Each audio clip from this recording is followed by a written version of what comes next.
তোমরা সবাই কেমন আছো? আশা করছি ভালো আছো। তো আজ আমি তোমাদের সাথে আলোচনা করব নদী, হিমবাহ ও বায়ুর কাজ সম্পর্কে।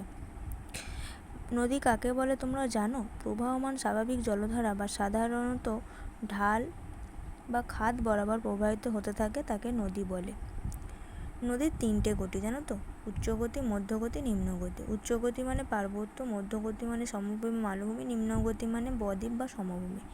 নদীর কাজ কি বলতো? উৎস থেকে মোহনা পর্যন্ত বিস্তীর্ণ গতিপথে নদী প্রধানত 3 ভাগে কাজ করে থাকে, যথা ক্ষয়সাধন, বহন, অবক্ষেপণ। নদীর ক্ষয়সাধন ও বহনের ফলে সৃষ্ট ভূমিরূপ আই ও ভি আকৃতির উপত্যকা ও গিরিখাত ক্যানিয়ন। বৃষ্টিহীন মরুপ্রায় শুষ্ক অঞ্চলের সুগভীর গিরিখাতকে ক্যানিয়ন বলা হয়। কলোরাডো নদীর পৃথিবীর গ্র্যান্ড ক্যানিয়ন। জলপ্রপাত ও প্রপাতকূপ কোনগুলো? ভেনেজুয়েলা অ্যাঞ্জেল জলপ্রপাতটি হলো পৃথিবীর উচ্চতম জলপ্রপাত। ভারতের উচ্চতম জলপ্রপাত হলো কুঞ্চিকল জলপ্রপাত, যেটা কর্ণাটকে অবস্থিত এবং বরাহী নদীতে এটি অবস্থিত। নদীবাঁক কোনটি? না, নদী তার নিম্ন গতিতে বাধা পেয়ে সেই বাধা এড়িয়ে আঁকাবাঁকা পথে নদী প্রবাহিত হতে থাকে। এই সময় নদী প্রবাহের বাঁকা অংশকে নদীর বাঁক বা মেন্ডার বলে। গঙ্গা নদীতে এটা দেখা যায়। ভারতের নায়াগ্রা বলে চিত্রকূট জলপ্রপাতকে। ছত্তিশগড়, এটি ইন্দ্রাবতী নদীর ওপর। অশ্বক্ষুরাকৃতি হ্রদ কাকে বলে? না, ক্ষয়কার্যের ফলে যখন দুটি বাঁক কাছাকাছি চলে আসে তখন একসময় দুটি বাঁক মিলে যায়, তখন নদীর প্রবাহপথ সোজা হয়ে যায়। বাঁকা যে অংশটি পড়ে থাকে সেটি হচ্ছে অশ্বক্ষুরাকৃতি হ্রদ।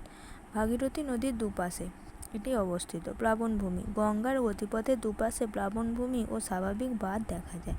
নদীর দুপাশে পলি জমে। নদী উপত্যকার নিম্ন অংশে পলি সঞ্চয়ের ফলে যে ভূমিরূপের সৃষ্টি হয় তাকে প্লাবনভূমি বলে।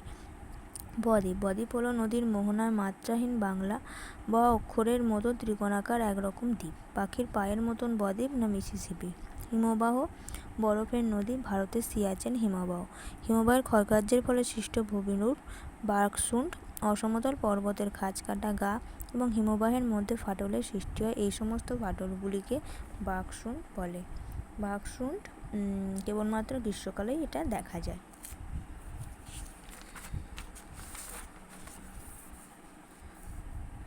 আচ্ছা, ক্রেভাসেস কাকে বলে? না, হিমবাহের গায়ে পরপর কয়েকটি ফাটল, আড়াআড়ি ও সমান্তরাল ফাটলগুলি ধরলে তাকে ক্রেভাসেস বলে।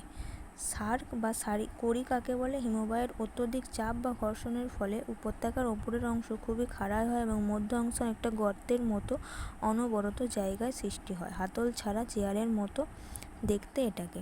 হিমবাহের সঞ্চয়কার্যের ফলে সৃষ্ট ভূমিরূপ কোনগুলো? না, গ্রাবরেখা। বিচ্ছিন্ন ও ক্ষয়প্রাপ্ত শিলাখণ্ড বা শিলাচূর্ণের কিছু অংশ হিমবাহের দুপাশে সামনে তলদেশে স্তূপাকারে সঞ্চিত হয়। এইরূপ সঞ্চিতজাত ভূমিরূপকে গ্রাবরেখা বলে। ড্রামলিন। বিভিন্ন আকৃতির নুড়ি পাথর অবক্ষেপ হিসেবে সঞ্চিত হলে তাদের একসঙ্গে বোল্ডার ক্লে বলা হয়। ভূপৃষ্ঠের ওপর এদের দেখতে অনেকটা উল্টানো নৌকা বা উল্টানো চামচের মতো আকৃতির হয়। এই চামচের মতো আকৃতির ভূমিরূপকে ড্রামলিন বলা হয়।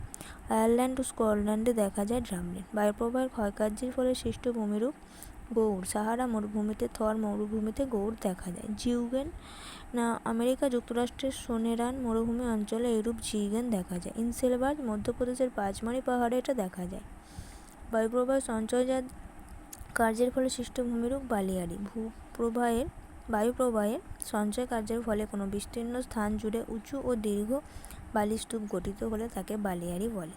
তির্যক বালিয়াড়ি বা বারখান কি? সাহারা, কালাহারি প্রভৃতি মরুভূমিতে তির্যক বালিয়াড়ি দেখা যায়। এগুলো অর্ধচন্দ্রাকৃতি। অনুদৈর্ঘ্য বালিয়াড়ি বা শিব বালিয়াড়ি কি? থর, সাহারা, কালাহারি মরুভূমিতে দেখা যায়।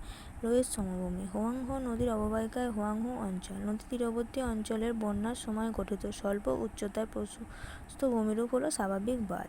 ভাঙ্গার প্রাচীন পলি অনুর্বর অপেক্ষাকৃত খাদার নবিল পলিগঠিত অঞ্চল। বাজাদা সৃষ্টি হয় বায়ুর সঞ্চয়ের ফলে। কেম সৃষ্টি হয় হিমকার্যের ফলে। ত্রিকোণাকৃতি চিপি ভূমিরূপ হিমবাহের পাদদেশে এটি অবস্থিত। রসে মতানে সৃষ্টি হয় হিমবাহের ক্ষয়ের ফলে। মরু অঞ্চলের শুষ্ক অগভীর নদীখাতকে বলে ওয়াদি। মন্থকূপ সৃষ্টি হয় নদীর ক্ষয়কার্যের ফলে।